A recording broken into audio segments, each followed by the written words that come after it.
بسم اللہ الرحمن الرحیم۔ حضرت سلیمان علیہ السلام اور ملکہ سبا بلقیس کی کہانی۔ ملکہ سبا بلقیس کے بارے میں پڑھنے سے پہلے ایک چھوٹا سا تعارف حضرت سلیمان علیہ السلام کے بارے میں جاننا ضروری ہے۔ حضرت سلیمان اپنے والد داؤد علیہ السلام کے بعد بنی اسرائیل کے بادشاہ بنے اور انہیں نبوت عطا ہوئی۔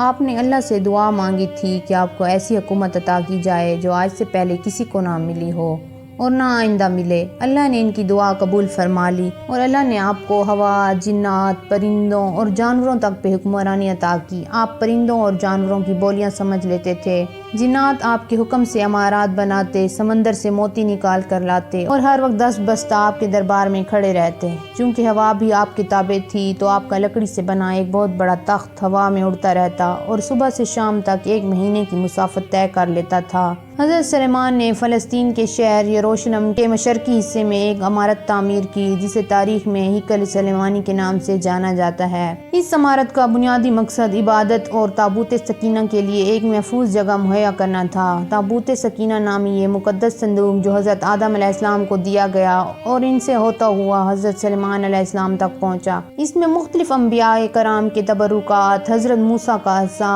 اور تورات کا اصلی نسخہ رکھا تھا۔ یہ عمارت حضرت سلیمان نے جنات سے تعمیر کرائی جو دور دراز پہاڑوں سے بڑی بڑی چٹانیں اٹھا کر لائے اور پھر گہرے سمندروں سے موتی نکال کر اس کی تزئین و آرائش کی۔ چونکہ یہ عمارت بنی اسرائیل کے نبی نے تعمیر کی تھی اور اس کے اندر تابوت سکینہ رکھا تھا، یہی وجہ تھی کہ اسرائیلی قوم کے نزدیک یہ ایک متبرک ترین عبادت گاہ کا درجہ حاصل کر گئی۔ لیکن جب یہودیوں نے حسب عادت دوسری قوموں کو تنگ کرنا شروع کیا تو بابل عراق کے بادشاہ بخت نصر نے یروشلم پر چڑھائی کر کے نہ فقط شہر کی اینٹ سے اینٹ بجا دی بلکہ ہزاروں یہودیوں کو تہہ و تیغ کرنے کے ساتھ ساتھ ہیکل سلیمانی کو تباہ کر کے تابوت سکینہ اپنے ساتھ بابل لے گیا۔ یاد رہے یہ ہیکل 2 بار تعمیر ہوا اور 2 بار ہی شاہ بابل بخت نصر اور پھر رومیوں کے ہاتھوں تباہ ہوا۔ یہ سب واقعات قبل از اسلام کے ہیں۔ تاریخ کی گہرائی میں جائیں تو علم ہوتا ہے کہ سب سے پہلے حضرت سلیمان کے جد امجد حضرت یعقوب نے اس جگہ مسجد تعمیر کر کے اللہ کی عبادت شروع کی تھی اور اس کے بعد حضرت سلیمان نے اسے دوبارہ تعمیر کرایا۔ یہودی اسے ہیکل سلیمانی تو ہم مسلمان مسجد اقصیٰ کہتے ہیں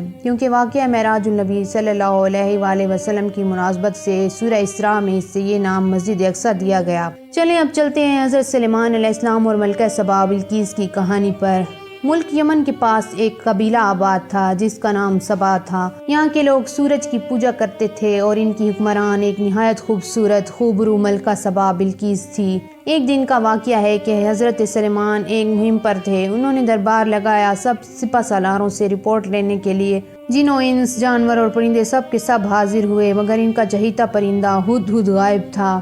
آپ نے پوچھا ہدہد کہاں ہے پر وہ نظر نہ آیا تو سلیمان علیہ السلام نے فرمایا ایسے موقع پر ہدہد کا غائب ہونا بڑا جرم ہے۔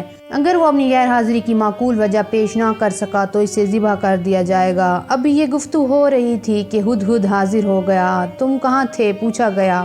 ہدہد نے بڑے احترام سے جواب دیا، اے اللہ کے پیغمبر، میں اڑتے اڑتے جنوب میں ایک ایسے ملک پہنچ گیا جہاں لوگ شرک میں مبتلا دیکھے۔ وہ سورج کی پوجا کرتے ہیں۔ ان کی ملکہ بڑی شان و شوکت والی اور ایک عظیم الشان تخت کی مالکہ ہے اور وہ بھی سورج کی پوجا کرتی ہے۔ وہ اپنے بہت بڑے تخت پر بیٹھ کر حکومت کرتی ہے۔ اس کے تخت میں قیمتی ہیرے جواہرات اور لال و زمرد جڑے ہوئے ہیں۔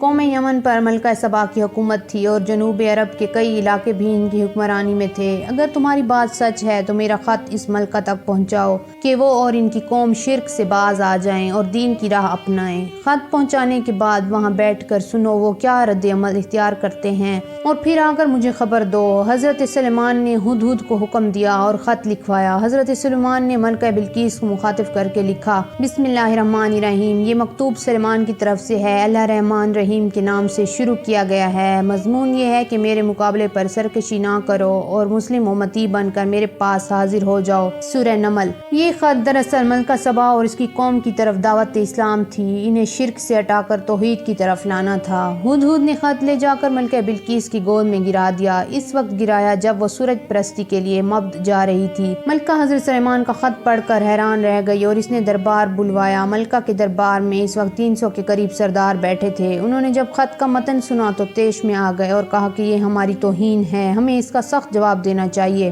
مگر ملکہ بہت سمجھدار تھی، اس نے انہیں سمجھایا کہ خط سے پتہ چل رہا ہے یہ کوئی عام شخص نہیں، خدا کا پیغمبر ہے، ہمیں حکمت سے کام لے کر اسے آزمانا چاہیے۔ اگر یہ واقعی اللہ کے نبی ہوئے تو تحائف قبول نہیں کریں گے اور پھر ہم ایمان لے آئیں گے۔ کافی بحث کے بعد یہ طے پایا کہ حضرت سلیمان علیہ السلام کی خدمت میں پہلے تحائف بھیجے جائیں اور انتظار کیا جائے کہ ہماری ایلچی وفد کیا جواب لے کر لوٹتے ہیں۔ ہدہد یہ ساری گفتگو سن رہا تھا، اس نے آ کر حضرت سلیمان کو ساری بات بتا دی۔ دوسری جانب ملکہ بلقیس نے ایک وفد تیار کیا جس کے ہاتھ نہایت قیمتی تحفے، تحائف، غلام اور لونڈیاں حضرت سلیمان کی خدمت میں روانہ کیے گئے۔ حضرت سلیمان علیہ السلام نے اس وفد کا ایسا شاندار استقبال کیا کہ وہ عکس بنندہ رہ گئے۔ یاد رہے حضرت سلیمان اس وقت دنیا میں سب سے امیر ترین شخص تھے۔ انہوں نے وفد کو بتایا کہ مجھے خدا نے وہ کچھ دیا ہے جس کا ملکہ بلقیس تصور تک نہیں کر سکتی، اس لیے یہ سب تحائف واپس لے جاؤ اور اپنی ملکہ سے کہہ دو کہ اگر اسلام قبول نہیں ہے تو ہمارے عظیم الشان لشکر کا انتظار کرے جس کا مقابلہ کرنے کی ہمت تمہاری قوم میں نہیں ہے۔ وفد جب واپس چلا گیا تو حضرت سلیمان نے اپنے وزیروں اور جنات کو بلا کر کہا، تم میں سے کون ہے جو ملکہ بلقیس کا تخت اس کے یہاں پہنچنے سے پہلے لے آئے؟ ملکہ سبا کا تخت 80 گز لمبا اور 40 گز چوڑا تھا، سونے چاندی اور قیمتی جواہرات سے مرصع تھا، اسے اٹھانا تو دور ہلانا بھی آسان نہیں تھا۔ ایک جن نے کہا کہ حضور میں دن ڈھلنے سے پہلے لا سکتا ہوں۔ حضرت سلیمان کے ایک وزیر جن کا نام آصف بن برخیاء تھا، وہ اسم اعظم جانتے تھے، ولی اللہ تھے، انہوں نے کہا کہ میں پلک جھپکنے سے پہلے لا سکتا ہوں، میرے پاس صحیفوں کا علم ہے۔